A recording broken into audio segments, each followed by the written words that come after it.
Well, welcome to the Unbroken Arrows podcast, and I'm Greg.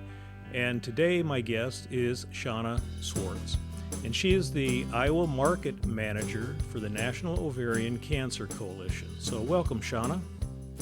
Thank you, Greg. I'm excited to be a part of this today, especially as we're, launching into, we call it NOCC, National Ovarian Cancer Awareness Month, the month of September. That's right. September is the month for the ovarian cancer awareness. So one of the things that we're going to talk about today is the Together in Teal Walk, and that is an event that is going to be held in Des Moines on Saturday, September 25th, and it's regional. So there is more than one Together in Teal Walk. It's actually throughout our nation. So Shonna, if you could tell us a little bit about what the mission of the National Ovarian Cancer Coalition is, and then how the Together in Teal events help the coalition. Yeah. First, I do want to say the Des Moines Walk is actually on September 27th. Ooh, what Greg, did I it said say? 25th. You said 25th, but no big deal. Nope. I got you. Thanks. 27th, and that will be in West Des Moines, Iowa, right outside of Des Moines, just a suburb at Raccoon River Park. The National Ovarian Cancer Coalition is kind of an aged nonprofit. We started back in 1991 as a grassroots organization, and that was founded by survivors and advocates of ovarian cancer down in Boca Raton, Florida. So we have been around for a really long time. Our mission at the NOCC is to save lives through prevention and cure of ovarian cancer and to improve the quality of life for survivors and their caregivers. And the organization kind of operates, we like to say we have 4 pillars of support. And those 4 pillars are early awareness and education, quality of life, research, and community engagement. Early awareness and education really focuses on providing educational materials to our community and being an advocate for early awareness, whether that's through different events that we attend, whether it's, health fairs or going to schools or just conferences, wherever we can get awareness out or those education materials to people in our communities. The quality of life pillar really focuses on quality of life for survivors and their caregivers, and we have so many different programs and services available to survivors and their caregivers. One of my favorite ones is actually Teal Comfort for the Soul, and what that is free meal delivery for women who are in active treatment for them and their caregivers, because we really feel that women going through chemo treatment or radiation or wherever they're at in their stage of their treatment, the last thing that they should have to worry about is what they're going to have for dinner or getting a nutritious meal. So I really value that and just love that program. Absolutely. Yeah, I mean, even when my mom was in her treatment, my dad was a rock star and was there for her 110%. But even as a caregiver, the added weight of, not only am I taking care of this person, making sure that they're getting to their appointments and comfortable and, kind of waiting on that person hand and foot sometimes, the last thing the caregiver even wants to worry about is, what am I going to make for dinner? So I just feel like that was a benefit to my family for my mom when she was in her treatment. Well, and I want you to continue with the pillars, the description of the pillars, and we'll circle back to this because from my experience, when my wife Holly was in home hospice, the amount of support that we received from family and friends and some total strangers was, well, it's hard to describe, but it's one of those. Impactful It's so that impactful, it is hard to right? describe. It's just you can't believe that. We couldn't believe the number of people that just seem to have come out of the woodwork to support, and any which way that people can do that is important. And as you said, to prepare a meal takes time, and sometimes you don't have a lot of Even the time. mental load of what is for dinner, what groceries do I have at home? Yep. When's the last time I was even in the refrigerator, right? Right. So true. All those things take a backseat when you're dealing with cancer or caregiving for a cancer patient. Right. Right. So So I I'm love that program. you bet. I'm sorry to interrupt you with that, but please Oh, go that's on. okay. Please go on. Some other programs in the quality of life pillar are like we have financial assistant grants, and those can be for women in treatment. Um, well, they are all have to be in treatment, I should say, to qualify. Mm-hmm. But we have like a general grant where the funds can be used for any reason. So if the money is needed to pay a mortgage payment, get groceries, gas, a car payment, whatever the funds need to be used for, the grant recipient can use that, at their discretion. And then another grant that we offer is for assistance for women who are in a clinical trial. So lots of ways that we can help that way. And then there's other programs such as grief and loss support for caregivers and extended family, and then a whole host of web-based or online resources, whether that's peer-to-peer support groups, podcasts, educational materials, our animated patient guide, lots of different things for survivors and their caregivers to support the quality of life. Our research pillar, we actually dedicate funds to research initiatives that align with our goals to further advance screening, prevention, treatment, and quality of life for survivors. Specifically, we help fund the Young Investigator Research Grants, which accelerate the work in those fields. And generally, we award those grants to 2 or 3 recipients every year. So there's lots of really cool research and things happening within the gynecological research area in regard to cancer research. And then our last pillar is the community engagement. So that's kind of where the Teal Together in Teal Walk comes in. That is one of our biggest events. It's our signature event. It's a walk. We do it every year. It could be a run walk or just a run or just a walk, depending on the region that you're in. This year, we're hosting 11 of those. We will have one in Philadelphia, Pittsburgh, Annapolis, Boston, Des Moines, Dallas, Long Island, Austin, Chicago, Orlando, and Arizona. So we're all over the country. Mm-hmm. A couple other big community engagement events that we do. I shouldn't say events. I should say another area is our Team Teal. And Team Teal is really focused on endurance events. So we have it sloganed as making your miles count. So there are teams across the country who participate in bigger scale events like the Berlin Marathon, Boston Marathon, New York City Marathon. Specifically in Ragbri, we did that. We had a Team Teal for Ragbri. That's in Iowa. But those endurance events are a lot of fun, and participants can fundraise on a team together and donate those funds back to the NOCC. So that's kind of a little bit of a synopsis about, our 4 pillars, as I said, Mm-hmm. and kind of what each one attributes to. Okay. And then on Saturday, September 27th, I think this time I've got the right date. Yep. So on the website, I looked at that today, and it has a tracking portion of that, and it said 200 people have registered for the event. 30 teams have registered, and as of this point, over $42,957 has been raised. Mm-hmm. So, do you have a goal for the amount raised for this particular event? Yes, for Des Moines, our goal is $80,000. Okay. So we're a little over halfway there, and while some people might panic, I don't panic. Mm-hmm.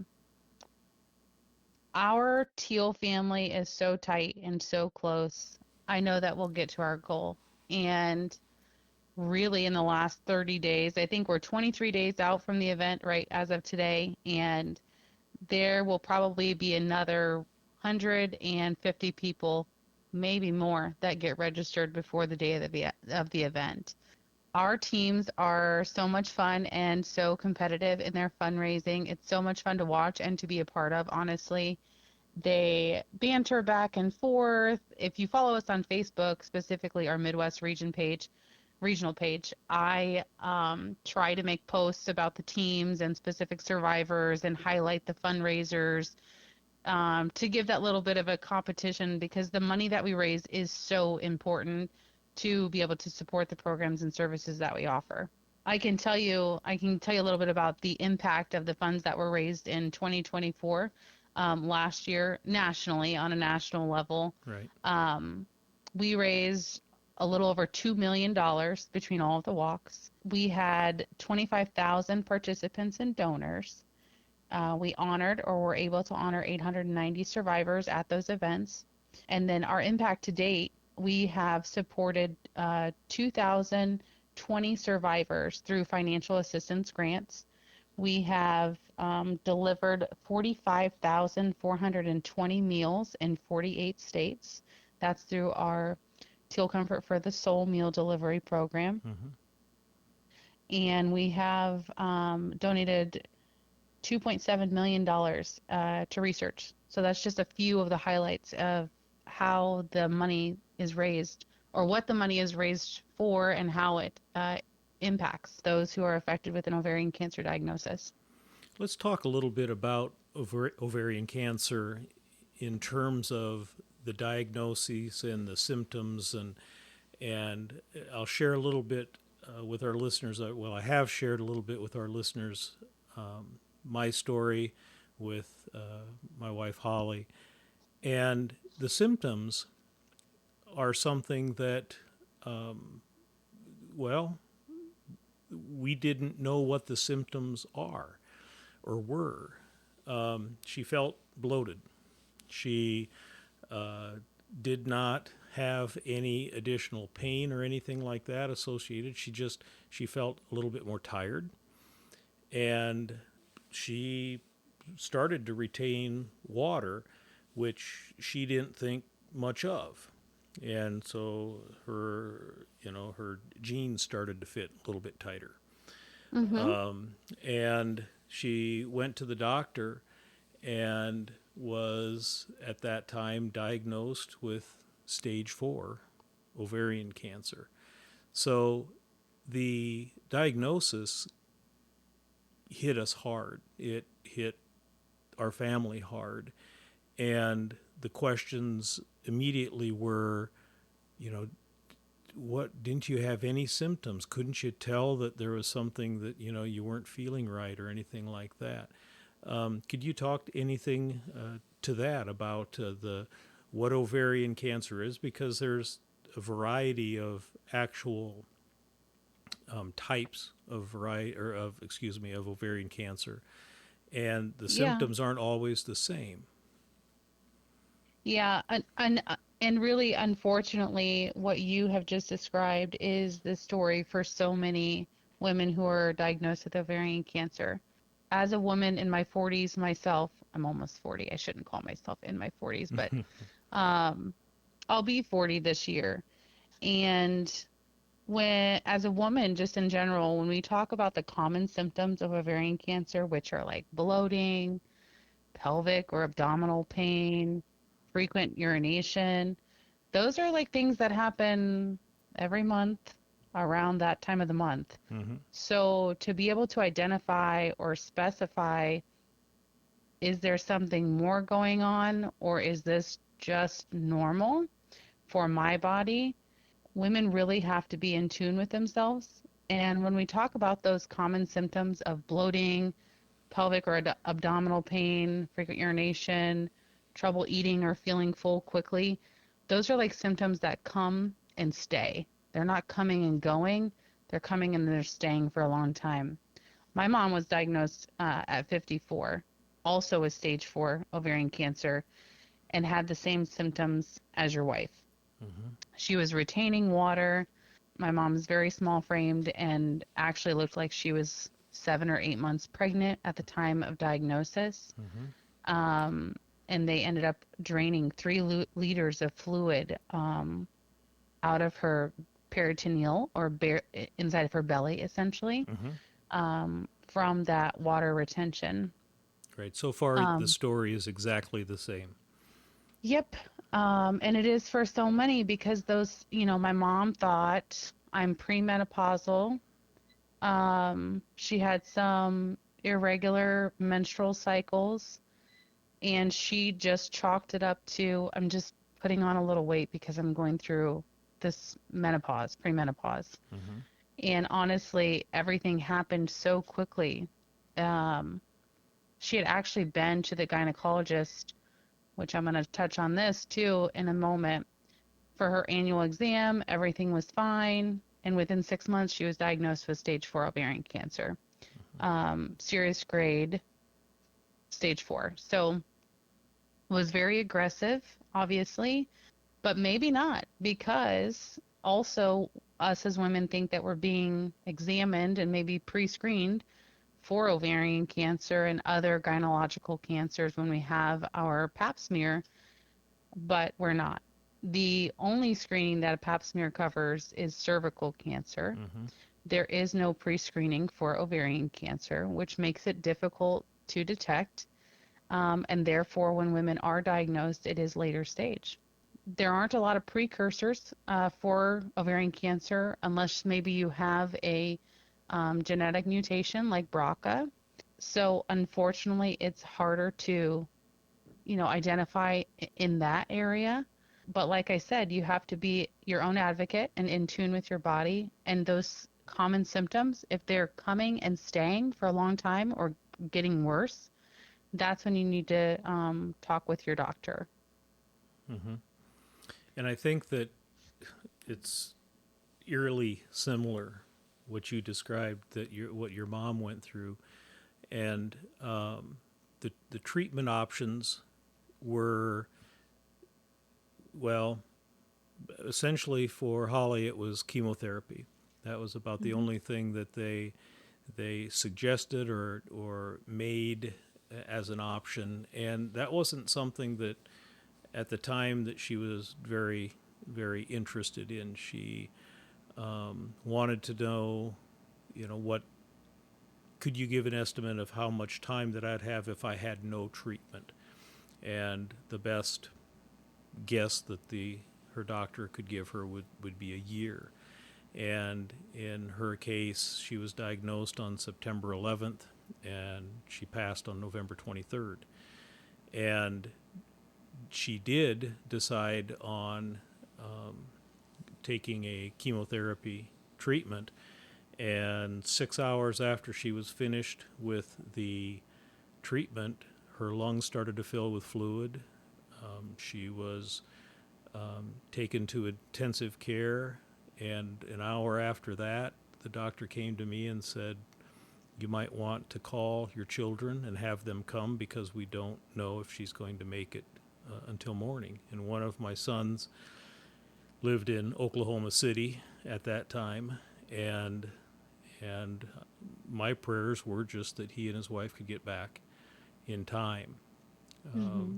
And then after that, she made it through the night, but after that, she was like, "No, that's it. If that might happen again with another treatment, no, I'm not willing to do that." So, Sure. so I think that the different types of treatments have some of their side effects as well, Mm-hmm. and the treatments then are different based upon at what stage of detection. And as you said, there is no test or what's the word that you use? Pre-screening. There's no Pre-screening, pre-screening. right? Yep. For that. The only thing now, what about? I think it's referred to. There's genetic testing. Let's see if I remember right.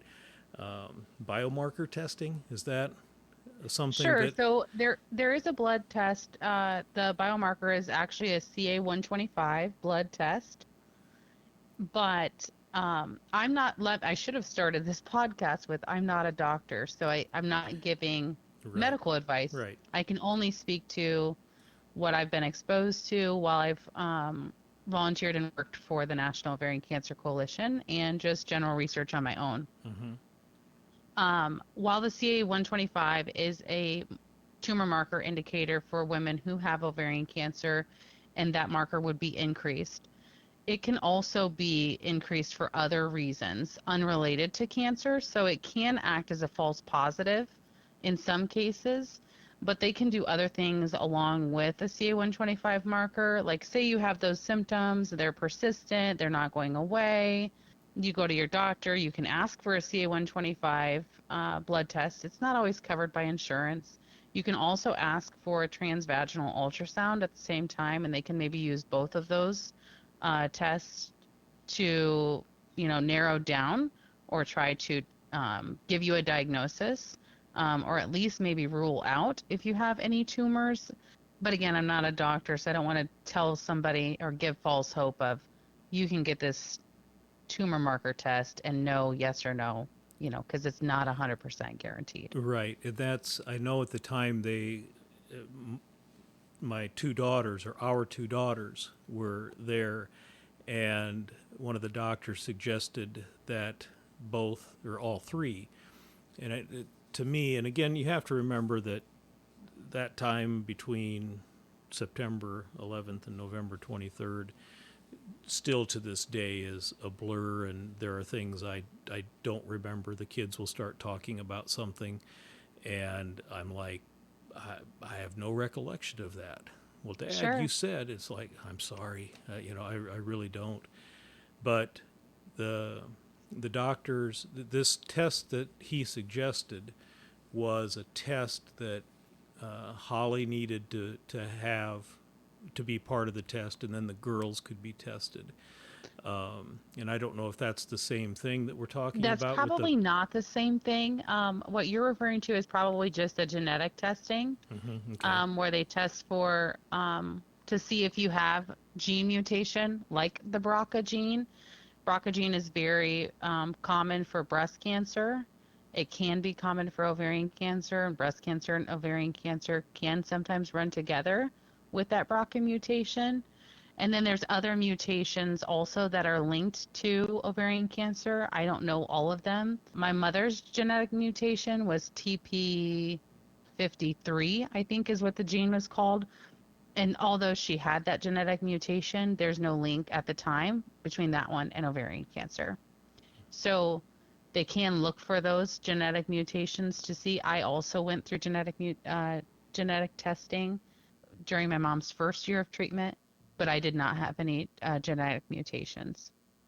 The reason I talk about that is, or talk about the different types of testing, is that, again, from that awareness perspective, but again, there's no way really for early diagnosis unless it's, and I hate to say this, almost accidental. Yeah. And there are women who find out, get diagnosed early stage one, Mm-hmm. or even borderline. They call it a borderline diagnosis based on a preventative surgery, whether they're getting a hysterectomy or maybe even finding out that they're pregnant. Mm-hmm. Younger women, if they're having problems and suspect that it's maybe like polycystic ovarian syndrome or other gynecological diseases or issues, and they do find out that way. And so they're able to catch it early stage, which then your chances of survival are much higher. Correct. And one of the things that you can find on the National Ovarian Cancer Coalition website is there is a tab there, and it talks about stories of success. And it does have a variety of different stories being told from a variety of perspectives, from survivors and also those that were caregivers. And for caregivers, I want to just say maybe this is the first time that I've been able to say thank you to all of those people that helped during our short period of time where Holly was in home hospice. But there were I was a teacher, and as a former student of mine, that she and her twin sister became very close to our family, and she came to live with us for about a month and a half. And so while I went to work, and she stayed at home with Holly, our oldest daughter was able to come and stay for about a month. Our daughter-in-law set up it wasn't through your organization, but it was like a meal train type of thing where people could Sure. sign up for meals. And and again, former students, friends, family members brought meals to us, and words can't describe what that meant at the time. But now, when I am able to look back on that, it's such a selfless thing of them to do. And Oh, absolutely. and there's no way that I can do anything more than say thank you. And people that sent cards, just words of encouragement, and that took the time to write notes to say how Holly impacted their lives. And I can remember sitting down on a daily basis, and we would open the cards, and I would read the cards, and she would be shaking her head, why, why are people doing this for me? And disbelief almost, probably. Right. And it meant so much to her, to me, to our children, and the legacy that people leave behind is one of the reasons why I want to become involved with this particular organization, the National Ovarian Cancer Coalition. And also, I do plan on putting together a team for the Des Moines event, and I will be able to share with people on our Unbroken Arrows podcast website. If they are listeners and want to find out how to donate to Holly's team in honor of Holly, I will be able to share that with them on the website. But what types of things would a person that wants to attend the event, what does Saturday the 27th of September look like as far as the event goes? Yeah, it's a lot of fun. I mean, it's a lot of fun for everybody, and it's even fun for me, even as much work as goes into it, because I feel like I plan a wedding every year for Sure. the last Saturday of September. But it's a beautiful day. It is a celebration of survivors. It's honoring those who we've lost to ovarian cancer, and it's just a time for people impacted by an ovarian cancer diagnosis to come together and realize that there is a support group for you, no matter what stage you are in your journey. We have obviously survivors attend, caregivers attend, advocates, healthcare professionals, sponsors. The list can go on and on. And I think my favorite part about it is just seeing the survivors be able to make a connection with another survivor, because the state of vulnerability you need to be in to be able to connect with somebody and really truly understand what they're going through, you really have to experience it yourself. So I'm not an ovarian cancer survivor, and as many survivors as I know, I can listen and support, but I can't really relate because I haven't lived through that experience. So I think being able to create a space where these women can make these connections, and caregivers too, right?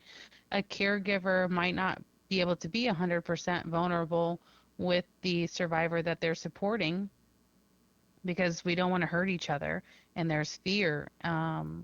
being that vulnerable and talking about death or what could happen. And it doesn't always have to be negative. It could be positive things. Mhm. But I think just creating a space for those relationships to start and foster, it's just a beautiful thing. So I love that about the event. It's a lot of fun. And I am so excited to hear you say that you guys are going to create a team in honor of Holly as a legacy team. That is amazing, and I can't wait to see you there if you can make it. Well, this is a year that I won't be able to because of previous engagements, but next year is definitely going to be a year that I'm going to put it on the calendar now for next year, and try my best to be part of that particular day in Des Moines, because that's the closest that event to. I live in Sioux Falls, South Dakota, and so a person that's interested in finding out more about Wear, because we do have listeners, all over the country, Mm-hmm. and if you go to ovarian.org, and that is the main website for the National Ovarian Cancer Coalition, and you can find out where the events are. You can register for the events. You can donate. You can do all of these different things just from that website.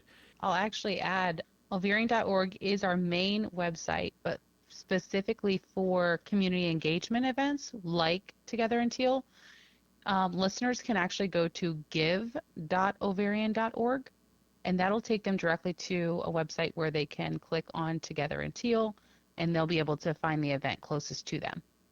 Okay, and I think there's actually one, um, well, for Des Moines as well, right? Each one of those particular sites will have their own independent link, correct? Correct. Yep. Mm-hmm. So if they go to give.ovarian.org, there'll be a link for Together in Teal, and then that will bring up a page where they can go to any of the 11 events across the nation.